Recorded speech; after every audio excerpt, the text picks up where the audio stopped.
So I used to work at the airport. I worked for Continental Airlines, and I traveled the world extensively. And it was a very pleasurable career at the time. It only lasted about a dozen years.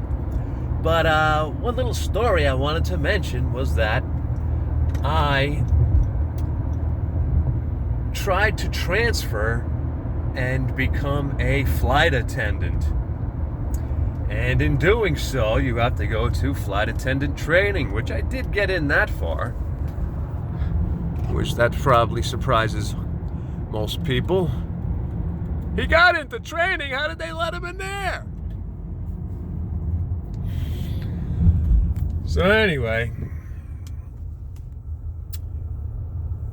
they show you all the things that you're supposed to do on the plane, and the this and the that, and the routine, and the number of hours you're gonna work, and the number of hours you're gonna get paid for, and you get paid $1 an hour while you're laying over in a city, and you get a certain amount of money, a stipend for your meals, etc., etc., etc. So anyway, and then we did little rehearsals of,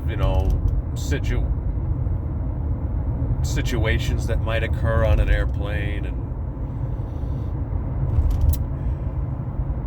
and I made it through the full 2 weeks of the initial training.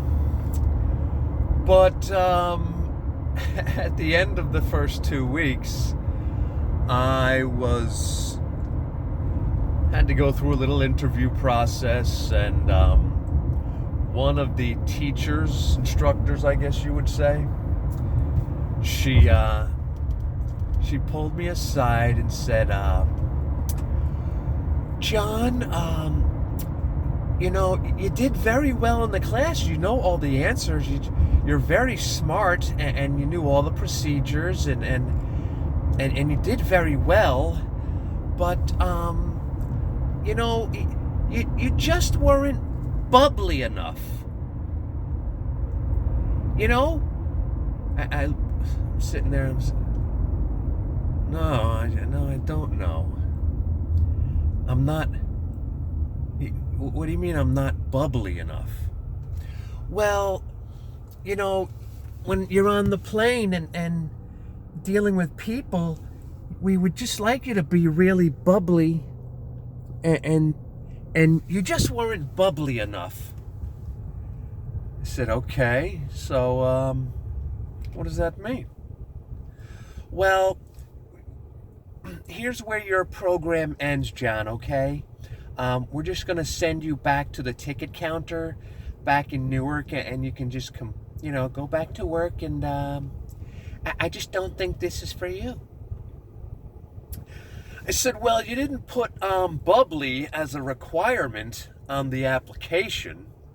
Had I been aware, I might have pulled out my bubbly personality, and I would have put that at the forefront, and I would have had an entirely different demeanor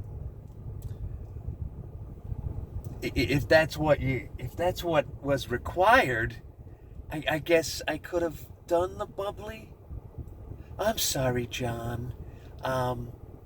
You're not gonna make it. Sorry. And that was my career as a flight attendant.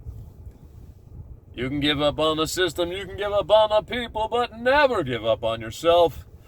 Stay safe out there. I love all you nuts.